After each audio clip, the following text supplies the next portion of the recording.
तो नमस्कार दोस्तों। आज हम खंगालेंगे उन पन्नों को जिसमें हमारे पुरखों का बलिदान है और उनके ऊपर हुए अत्याचार की कहानी है। साल था सन 1857 का। भारत की धरती पर बारूद की गंध फैली हुई थी। दिल्ली, कानपुर, झांसी, लखनऊ, मेरठ, बरेली, हर जगह क्रांति की लपटें उठ चुकी थी।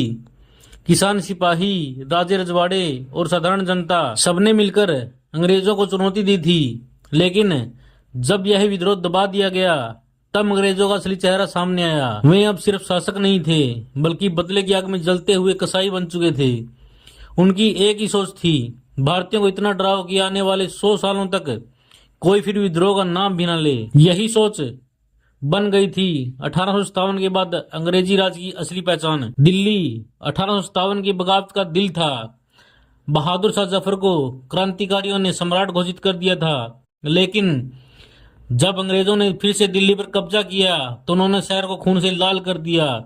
हजारों नागरिकों को बिना किसी दोष के पकड़कर तोपों के मुंह से बांध दिया जाता था। कुछ को पेड़ों पर लटका दिया जाता तो कुछ की लाशों को चौराहे पर टांग दिया जाता ताकि लोग सबक लें। दिल्ली की गलियों में लाशों का ढेर लगा रहता। हजारों परिवार उजड़ गए। औरंगजेब रोड से लेकर चांदनी चौक तक खामोशी और खून ही खून था। अंग्रेजों ने साफ कह दिया था, दिल्ली अब हमारी है और यहाँ वही रहेगा जिसे हम रहने देंगे। भारत के अंतिम मुगल सम्राट बहादुर शाह जफर बूढ़े और बीमार थे। उन्होंने बगावत में सक्रिय भूमिका नहीं निभाई थी। फिर भी अंग्रेज उन्हें प्रतीक मानकर सजा देने चाहते थे। उनके बेटे और पोतों को लाल किले के बाहर कत्ल कर दिया गया। बहादुर शाह को कैदी की तरह हुमायूं के मकबरे से घसीट कर निकाला गया। उनके सामने गवाह लाए गए, गालियां दी गई और फिर उन्हें रंगून निर्वासित कर दिया गया। कवि सम्राट बहादुर शाह जफर ने उस दर्द को अपनी शायरी में ढाला कि कितना है बदनसीब जफर, दफन के लिए 2 गज जमीन भी ना मिली कुएं यार में। अंग्रेजों को लगता था कि 1857 की आग किसानों और सिपाहियों से फैली थी, इसलिए उन्होंने पूरे देहात पर कहर ढा दिया। गांव को जला दिया जाता, खेतों में खड़ी फसल आके हवाले कर दी जाती, किसानों से जबरन टैक्स वसूला जाता। अगर टैक्स न दिया जाता तो घर जला दिए जाते। हजारों किसानों को जेलों में ठूंस दिया गया। अंग्रेज अधिकारी घोड़े पर चढ़कर कहते, अब देखो विद्रोह करने का नतीजा क्या आता है। जहां कभी बैलों की घंटियां और बच्चों की हंसी सुनाई देती थी, वहां अब सिर्फ सैनिकों की तलवारें और औरतों के गर्दन की आवाजें गूंजती थी। कानपुर में नाना साहब के नेतृत्व में विद्रोहियों ने अंग्रेजों को भारी नुकसान पहुंचाया था। सत्ती चौरा चौक घाट का संघर्ष अंग्रेजों के लिए सबसे दर्दनाक बना। जब विद्रोह दबा, अंग्रेजों ने बदले की ऐसी आग निकाल ली थी कि जमीन कांप उठी। सैकड़ों निर्दोष नागरिकों को पकड़कर गोली मार दी गई। बूढ़ों और बच्चों तक को नहीं छोड़ा। पूरा कानपुर लहूलुहान हो गया।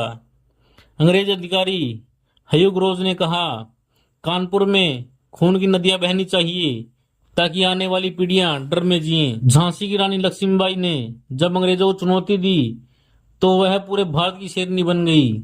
लेकिन जब ग्वालियर के पास वह शहीद हुई, अंग्रेजों ने झांसी को बर्बाद कर डाला। झांसी किले को तोप से उड़ा दिया गया। रानी के समर्थकों को पकड़कर सरेआम फांसी दी गई। महिलाओं के साथ अमानवीय अत्याचार किए गए। लेकिन रानी लक्ष्मीबाई की वीरता इतनी प्रखर थी कि अंग्रेज भी मान गए, भारत की औरतें भी सिंहनी हैं। लखनऊ का किला रेजिडेंसी 1857 की सबसे लंबी लड़ाई का गवाह बना। जब अंग्रेजों ने शहर पर कब्जा किया तो अवध के किसानों और तालुकेदारों पर भयानक अत्याचार किए। हजारों गांव जला दिए गए। महिलाओं को कैद में डाल दिया गया। बड़े बड़े तालुकेदार परिवारों को खत्म कर दिया गया। अवध का नाम सुनते ही अंग्रेजों को आज भी खून और विद्रोह याद आता था। अंग्रेजों ने एक नया तरीका निकाला, सार्वजनिक फांसियां। चौराहों पर सैकड़ों लोगों को पेड़ों से लटका दिया जाता। तोपों के मुंह पर विद्रोहियों को बांधकर उड़ा दिया जाता। अंग्रेज सैनिक ढोल नगाड़े बजाते ताकि हर भारतीय देखे और डर जाए। यह तमाशा सिर्फ मौत नहीं था बल्कि भारतीय आत्मा को कुचलने का तरीका था। अंग्रेजों ने समझ लिया था कि केवल तलवार से भारतीयों को नहीं दबाया जा सकता, इसलिए उन्होंने आर्थिक शोषण को हथियार बनाया। लगान कई गुना बढ़ा दिया। किसान और बुनकर भूखे मरने लगे। कपड़ा उद्योग को खत्म कर दिया गया। भारत से सस्ता कच्चा माल ले जाकर इंग्लैंड में कपड़ा बनाया और वही कपड़ा भारत में महंगे दामों पर बेचा। गरीबी और भूख इतनी बढ़ गई थी कि लोग कहते 1857 ने हमें आजादी नहीं दी बल्कि और गहरी गुलामी में धकेल दिया। अंग्रेजों ने सिर्फ शरीर को नहीं आत्मा को भी तोड़ना चाहा, मंदिरों और मस्जिदों की बेइज्जती की, भारतीय भाषाओं और संस्कृतियों की को हीन बताया। स्कूल कॉलेजों में पढ़ाया जाने लगा भारतीय सभ्यता पिछड़ी है, अंग्रेजी सभ्यता ही असली सभ्यता है। यह मानसिक गुलामी हथियारों की गुलामी से कहीं अधिक खतरनाक थी। अंग्रेजों ने जगह जगह ऐसी नीतियां अपनाई कि भारतीय हमेशा डर में रहें। गांव में कोई अफसर घोड़े पर आता तो लोग सिर झुकाकर खड़े हो जाते। पुलिस और सैनिकों को इतनी ताकत थी कि वे किसी को भी पीट सकते थे। जो विद्रोह में पकड़ा जाता उसका पूरे परिवार तबाह कर दिया जाता। लोग आपस में कहते आपको अंग्रेज के खिलाफ आवाज मत उठाना वरना पूरा खानदान खत्म हो जाएगा। 1857 के बाद भारतीय जेलें नरक बन गई। कैदियों को दिन रात बेड़ियों में बांध कर रखा जाता, खाना इतना घटिया दिया जाता कि लोग बीमार होकर मर जाते। छोटी सी गलती पर कोड़े लगाए जाते। जेलों का यह अत्याचार भारतीयों के दिल में गहरे जख्म छोड़ गया।